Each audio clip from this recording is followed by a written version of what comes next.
Ocala, 1370 AM, 96.3 FM, The Source. Ag students head to the nation's capital. That's coming up on This Land of Ours. Farmers, produce safety inspections are here. Prepare your farm with an on-farm readiness review. The Florida Department of Agriculture and Consumer Services and University of Florida are partnering to provide this on-site preparation service for free. Our team of produce safety experts offer individualized support to make sure your operation meets the regulatory requirements. Contact us to help prepare your farm today.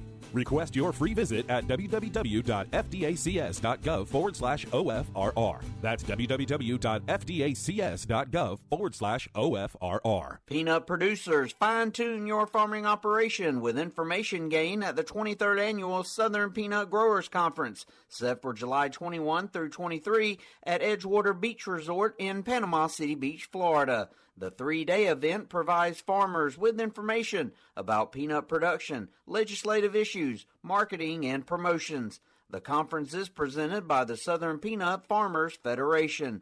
Visit southernpeanutfarmers.org for more information. For more than 50 years, FFA members from across the country have converged in Washington, D.C. in the summer. After a 2-year delay, the Washington Leadership Conference is back. The annual conference began this week. More than 2,000 students are registered for the 2022 Washington Leadership Conference, the second largest student experience the National FFA organization hosts each year. FFA members can attend the conference during one of 7 weeks through July 30th. They'll spend the week under the guidance of professionals, counselors, and FFA staff. In workshops, seminars, and small groups, members will focus on identifying and developing their personal strengths and goals, while undergoing comprehensive leadership training that will help guide their local FFA chapters. The capstone of the event is a civic engagement activity where participants apply what they've learned to a hands-on activity. I'm Sabrina Halverson for the Southeast AgNet. While we may disagree a lot, we do agree Rural King's our favorite place for pets. Like cats, all the toys and treats and the fun little beds. I like the dog section, the food, the chewies. Oh, pig ears. Of course you choose the Easy Pet. Right, because your cats are so warm and loyal. I hope the doghouse is warm tonight. It's never warm. No, it's not. Can I help you? Yeah, catnip. rawhide? Catnip.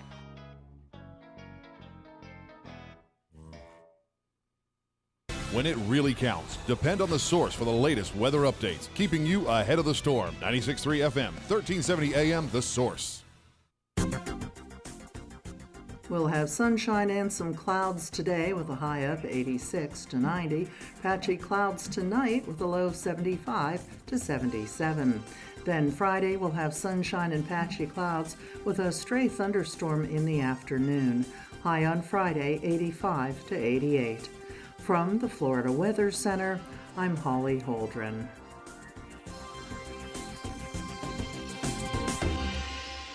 This hour of Ocala Talks is brought to you in part by Blockers Furniture.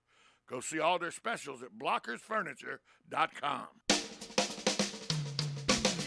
This is Ocala Talks with Tom Schmidt, bringing stories that are important to our community in and around Ocala. Plus, of course, a splash of sports as well.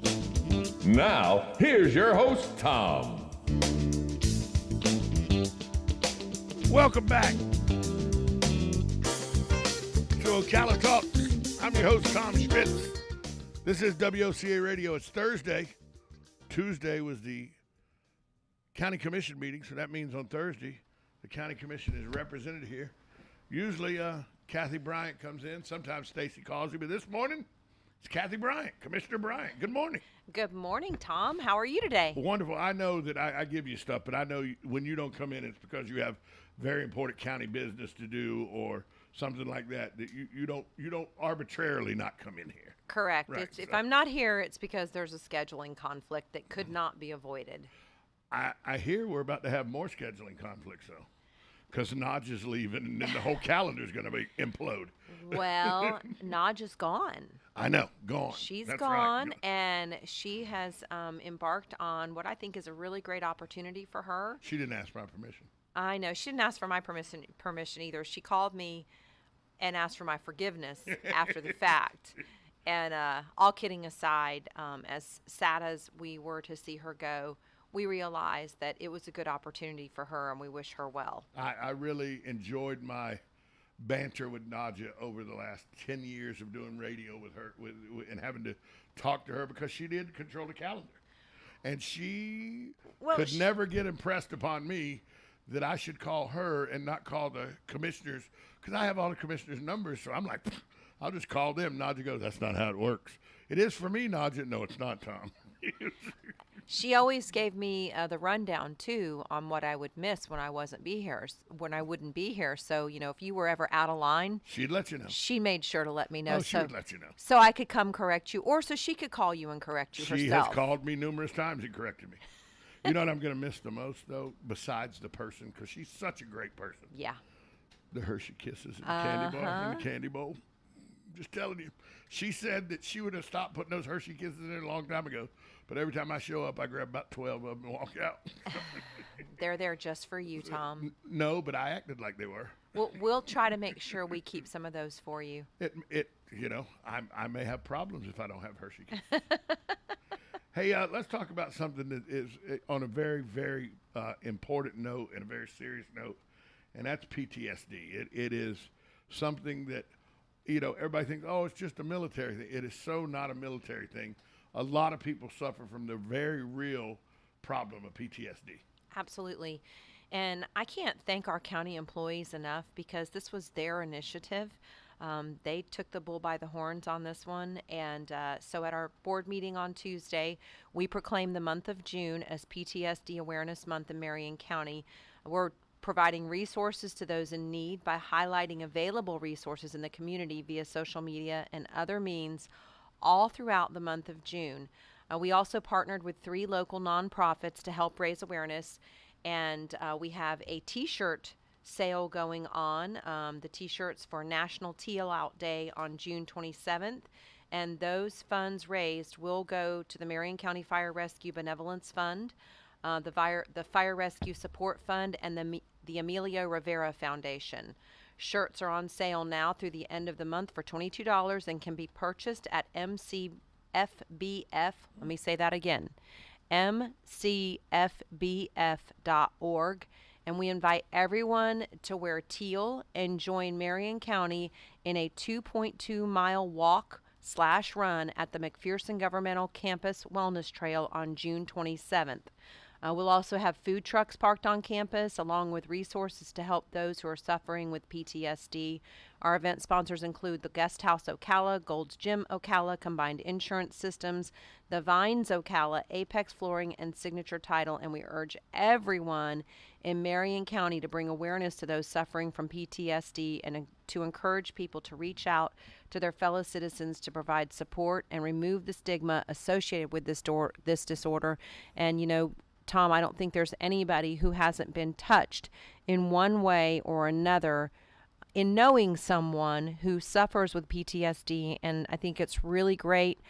We have within our own fire department now, there is a program designed to aimed to help those that see these things that could leave them with PTSD to talk about it and seek help. And first responders and police go up on some scenes that will cause PTSD. And look, if you are a person suffering from PTSD and you're having thoughts that you don't have any alternatives, so you want to exit this world or anything, please call 800-273-8255. Again, that's 800-273-8255. That's the National Suicide Prevention and Crisis Hotline. And look, PTSD is a real thing. And people think it's just a military thing.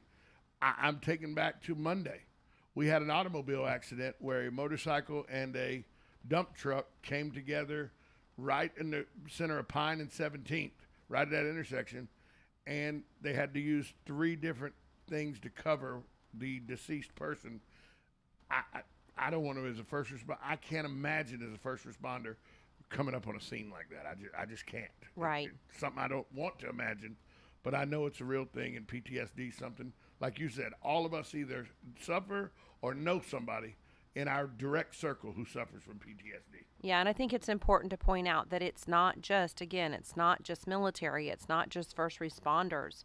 People can go through situations in their life. In your life, domestic abuse, parental abuse of children. There's all kind of things that can cause people. Being married to me. Never mind. Never mind. Susan would never say that. Never mind. But in all seriousness, there are many, many things that cause post-traumatic stress disorder. I mean, there are now surveys and research that show some types of pregnancy and difficult pregnancies and all can leave post-traumatic stress disorder on the mother, and that can be a danger to the mother and to the child she just had and everything. Yeah. So there's a lot of people affected by PTSD. Absolutely, and there's no shame in admitting that you need help and asking for help. So again, we encourage anyone who's suffering to reach out to someone. Freedom Library, where are we at with that?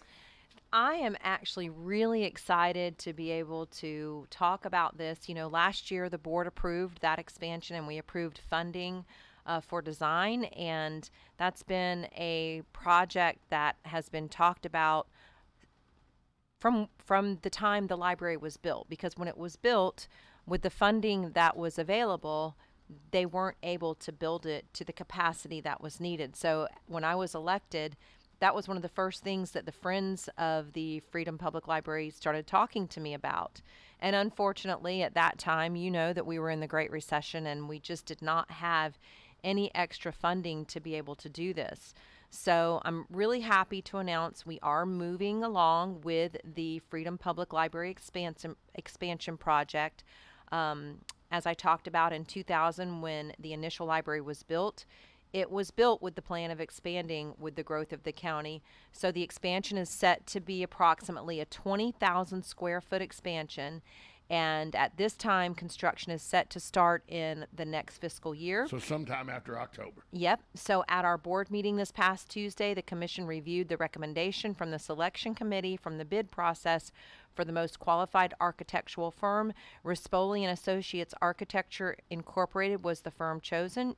And so design is starting on this 20,000 square foot expansion. It's going to certainly help us better meet the informational, educational, and community needs of the ever-expanding population in the State Road 200 corridor.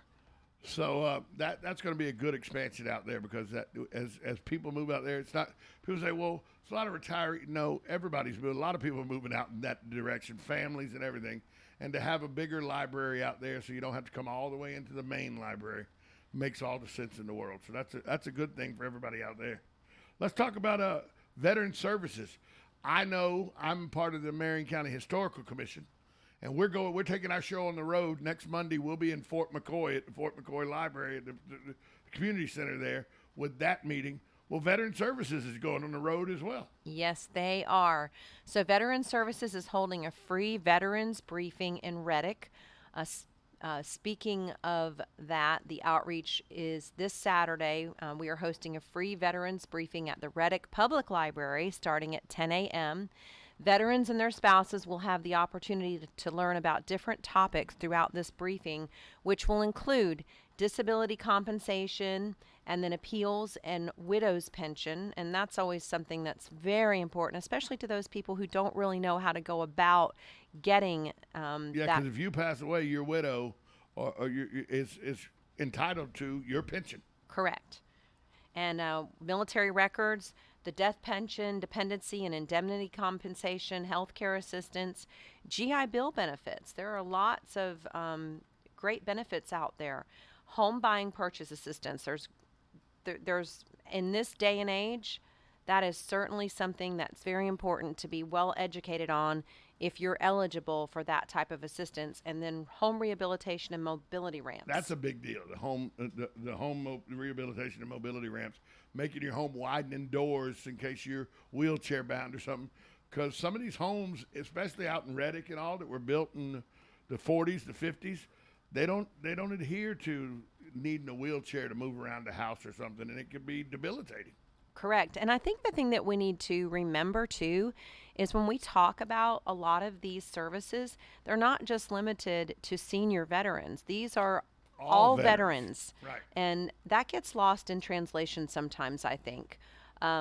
Veteran Services, Community Services, and the College of Central Florida are partnering together and look forward to helping veterans and their families understand the process of receiving benefits and helping claim the assistance, not that they need, that they've earned. They've earned this. Gary from Vets Helping Vets was just here at 9 o'clock in Vets News saying, look, this is not a privilege. This is something you earned by giving your service. That's correct. And, we were reminded of that just a week ago last Monday when we did our Memorial Day remembrance ceremony. It was a good ceremony. It was really well done. Yeah. And, some of our veterans don't get to use the benefits that they've earned. And so I think that when we're talking about this, we need to remember, like you said, they've earned these benefits. Those unable to attend, we also have a route for you to be able to learn about any benefits that you may be eligible for. You can call Marion County Veterans Services at 352-671-8422. Again, that's 352-671-8422, or visit marionfl.org/veterans services. Again, marionfl.org/veterans services. And if you don't know where Veterans Services is located, it's right there on the boulevard. It's right there by the library. You can't miss it. With Vets Helping Vets in the same building. It's got all the insignias except for the Space Force on the building. It's the old bowling alley east. It's real easy to find. Correct. And, that was the first building of its type to ever open where we were able to house a government entity, Marion County Veterans Services, as well as private sector entities that are all dedicated to helping our veterans. Yeah, because you can go in there, you can get help with mortgages, you can get help with insurance, you can get psychiatric help, you can get religious counseling, you can get Vets Helping Vets with their pantry and everything, and Veteran Services is there as well. That's right. That's right. We have those guys on every Thursday at 9 o'clock that are in the building with Veteran Services. Who comes in? Hank and Gary. Oh, yeah. I'm so sorry. Well, Hank has to put up with me. I have to put up with Hank. It's one of those. Gary's fine. Gary's great. It's that Whittier guy. Well, what are you going to do with him? You got to watch out for him. You got to keep an eye on him. For sure. So this has no meaning to me whatsoever because I think it's the dumbest, most ridiculous thing ever to do in history. I'd rather watch paint dry than do this activity. But I golf, so I get it. Okay? So, but this is a huge deal for people who enjoy this activity. License-free fishing days. License-free fishing days. I didn't even know this was a thing. It's a thing. You don't like to fish? No. And the reason why has nothing to do. It's a great activity. I know lots of people do. My buddy Daniel Tillis does it. He's really good at it. He's very good. He's very good at it. He's a big bass fisherman. He's great, and he loves it. You know what my problem is? I don't care what the problem is. I cannot go 20 minutes without putting a knot in the reel and getting the line all in a mess. I got my finger on it. I'm running it through my finger to keep it from tangling and everything. 20 minutes in, I got a mess of a tangle, and I get frustrated, throw the rod and reel in the water. There goes $100 down to the bottom of the lake. It's just not a good – just put me in a boat. I'll have some sandwiches, some suntan, drink a few Diet Mountain Dews, go around in the boat. That's enough for me. That's enough. I don't need a fishing pole. But I know. Are you using the wrong fishing pole? Because there are fishing poles that you can use that will keep you from doing that. Kathy Bryant, I'm an idiot. That's the problem. This has nothing to do with the sport of fishing, has nothing to do with the poles or the reels. It has to do with I'm an idiot. And I always, because I want to do it too fast, and it's me. So, but it's been since I was a little kid. My dad fished, all my uncles fished, my sisters fished. They all love it. I would rather watch paint dry. That is so hilarious. I have loved fishing since I was a small child. A lot of people do. I'm in the minority here. I know that. Especially living in Florida, a peninsula where we're surrounded by water and we got lakes. Every time you turn around, there's a lake somewhere. I know I'm in the minority, but it's just, I can put my bait wherever I want. Yeah, I can put my bait wherever I want to. Not anywhere near me. And it doesn't matter which pole I'm using. I'm well versed in both of them. And I did both the different types. I did it all as a kid. I had the Zebco 202 reel and the fishing bowl. I did the cane pole fishing. I did the deep sea fishing out on a boat 25 miles out. I've done it all. Horribly. So it's just, but for people who like fishing but don't like paying government fees to fish, here's for them. License-free fishing days. License-free fishing days are a great opportunity for those who don't yet have a fishing license to experience fishing. This is a way for us to get more people interested in it. Maybe we'll win you over one day, Tom. Negative. Take youth fishing, or for avid anglers to introduce a friend to fishing without having to purchase a license.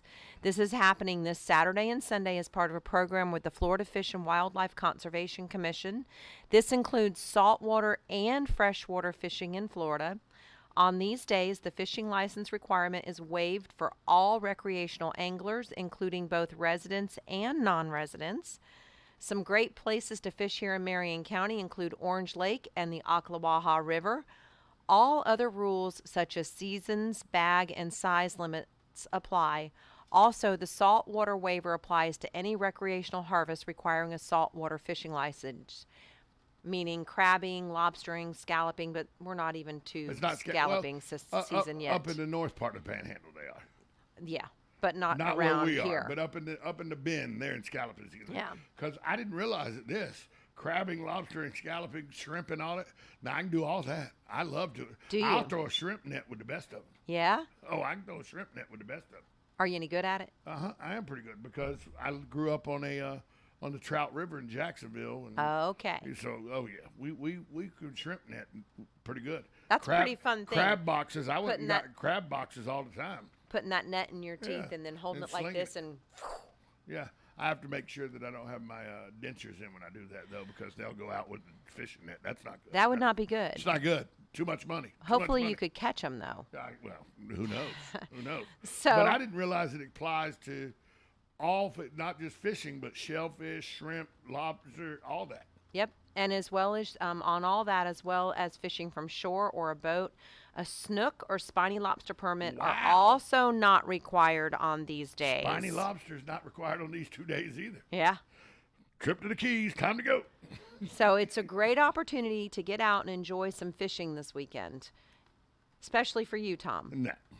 Hey, this weekend, though, tomorrow. Tomorrow stops something that's been going on for 2 weeks, but tomorrow's the last day, today and tomorrow. That's right. This goes along with our great governor, Ron DeSantis, and the Florida legislature, and the tax relief package that they passed. So don't forget, the 2022 Disaster Preparedness Sales Tax holiday is from May 28th, and tomorrow, June 10th, is the last day. This 12-day tax holiday allows Floridians to prepare for hurricane season while saving money on essential disaster preparedness items. You can find a full disaster kit checklist at floridadisaster.org/kit, or for the full list of tax-free items, go to floridarevenue.com/disaster prep. And on that, your supplies for your pets are included in that as well. You get pet food and all now as disaster preparedness relief. Battery. This is the time to go out and if you buy the cheapo batteries that don't have a name brand on them, this is the time to go out and buy the name brands that last longer. Put them in the freezer because you get them tax free. So this is the time to do all that. That's right. Your flashlights, your candles, your generators. Stock up. Yeah. Not gasoline though. We also will have That's $107 a gallon right now. It's crazy. So ridiculous. It's just ridiculous. Double. Yeah.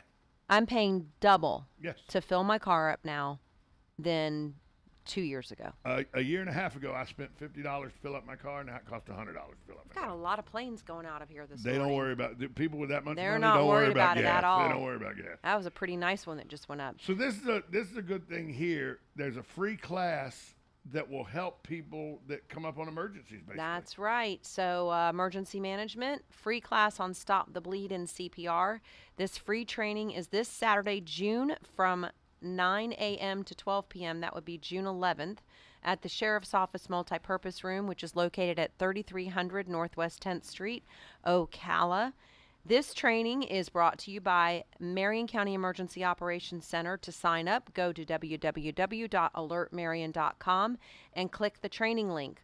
A little about the trainings offered. Stop the Bleed. It's geared towards civilians, and we should all have basic training in bleeding control principles so Pressure, we're able, stuff like that. Yeah. Yep, to provide immediate frontline aid until first responders are able to take over care of an injured person. Due to many situations, there may be a delay between the time of injury and the time of a first responder on the scene. Without civilian intervention in these circumstances, preventable deaths can occur. And that usually, first responders, even with the delays, unseen and all, 5 to 6 minutes is the longest you would have to give that assistance till a professional gets there. But that 5 or 6 minutes could be the difference between life and death. You know, I actually had one of those situations once, many, many, many years ago. We had somebody at our home doing some tile work in the bathroom, and a piece of tile fell from the shower wall and slit his wrist. Ooh. And all I could see was... gushing. It wasn't gushing, it was pumping. Oh, yeah, because his heart was still running until... if you had to stop the bleeding, his heart would eventually stop because there would have been no blood to pump. Yes, and so we had to call, and thankfully I knew that I had to apply pressure and keep it covered. And back then, Anthony wasn't close to. There was probably a firehouse or something close, but it was. Well, we were in the southeast. Oh, you were in the southeast. We were in the southeast, but still, it took several minutes for someone to show up. And that was... And they're teaching hands-only CPR at this as well. That's right, hands-only CPR, and that's CPR without rescue breaths. Instead of performing CPR with a combination of chest compressions and rescue breaths, you perform chest compressions only. Just keeps it pumping. Pumping. So that's right. Hey, we got about a minute left, and I was here for this on May 23rd. I was in the room. You were not in the room. And I sounded so good, didn't I? Oh, you were in the throes of an illness, and you sounded... The fact that you actually made the phone call to call in, I was like, what's she doing? She sounds like she's dying. I don't want to hear this. Second go around with COVID. Yeah. And it was worse than the first, and I did not feel well, but... Litter Task Force. This was important. So, Litter Task Force update. I'm happy to announce that on May 23rd, the Litter Task Force held a workshop presenting their findings and ideas to the Board of County Commissioners. Each chairperson of the 4 committees presented on the data they obtained with their communities regarding the litter problem in Marion County. During that workshop, many components were introduced, including community engagement, a litter-free pledge, increasing the fines for littering, the inclusion of an awareness week in the community annually, among others. So what's going to happen next? Our last meeting of the Litter Task Force is set to happen this coming Monday the 13th. At this meeting, a final plan will be organized and a proposed plan will then be brought before the board for approval. Keep watching. I have to commend Commissioner Curry. He did a great job with Beth McCall this initiative. did a great job as our leader. She did, and all of the committees did an excellent job. All the presentations were excellent. I was on the marketing committee. It was good. We did a good job. I can't wait to see. Is it Rocky the Raccoon? Rascal? No. What is it? Rubbish. Rubbish the Raccoon. Rubbish the Raccoon. Rubbish the Raccoon's my favorite. He is not good. No, he's a bad guy. He's a bad guy. He's a bad boy. But he's in a cute way. Very much so. But Rubbish the Raccoon is he promotes rubbish, and that's no good. And Tom, thank you so much for being a part of the Litter Task Force. This is an important.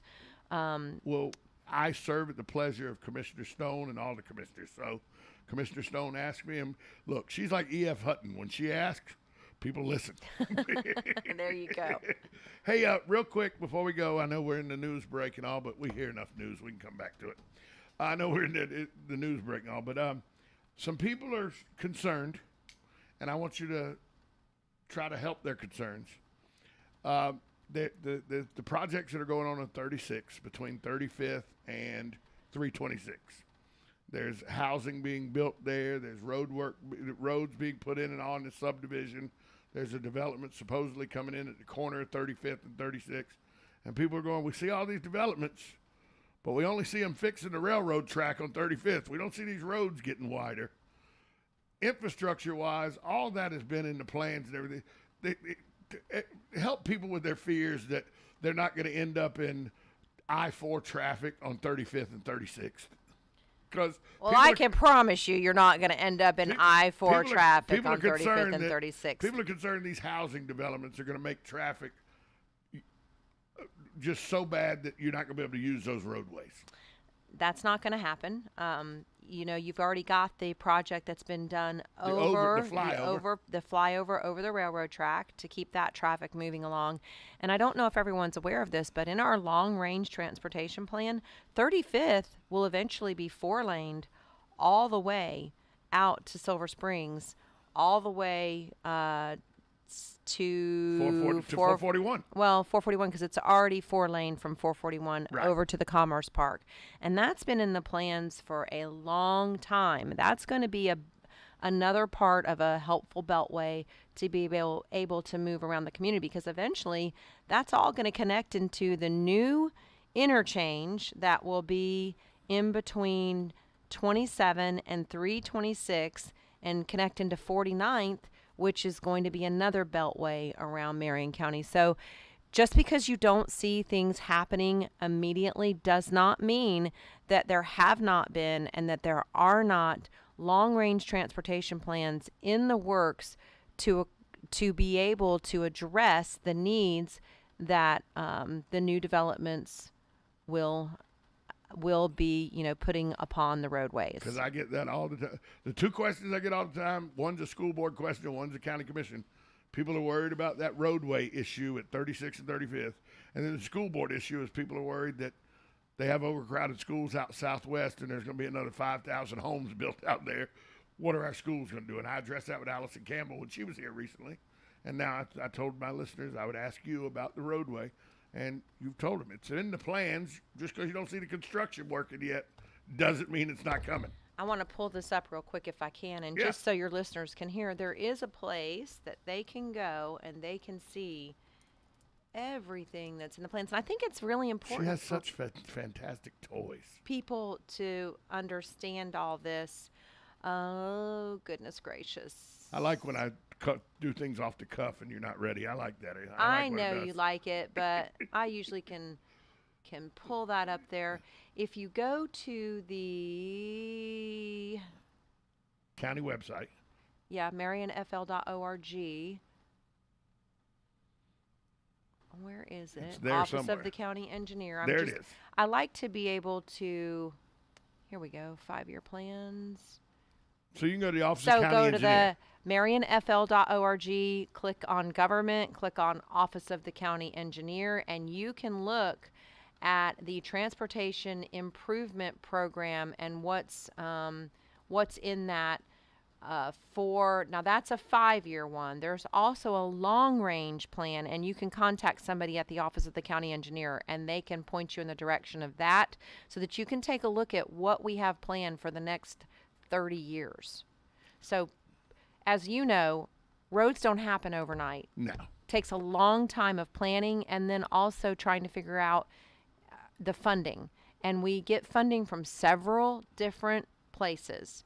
And Well, that development that they're building right off on 36, that the construction entrance is on 36 and everything, and it goes all the way and back towards Pearl Britain. And somebody goes, man, they're doing that fast. There'll be houses. And I go, what are you talking about? He goes, well, look, they're already building retention ponds and everything. I go, no, they're digging out so they can put the sewer system and all underneath the ground. They're nowhere near laying roads or starting to build houses in that project. They'll be in there another year putting in big concrete pipes and sewer lines and everything like that. especially with what's going on. Yes. Especially with what's going on with the supply chain. Right. It doesn't happen overnight. Not at all. So, people are worried that in the next 6 months there's going to be traffic backed up. And there will be, look, we're growing. But as we grow, the roads will grow too. So Let me just put this out there, too. The Ocala Gazette reported that the Marion County Commission was looking to expand the urban growth boundary into the farmland preservation area at our June 21st meeting. That is absolutely inaccurate. wow, imagine that, a media company getting something wrong.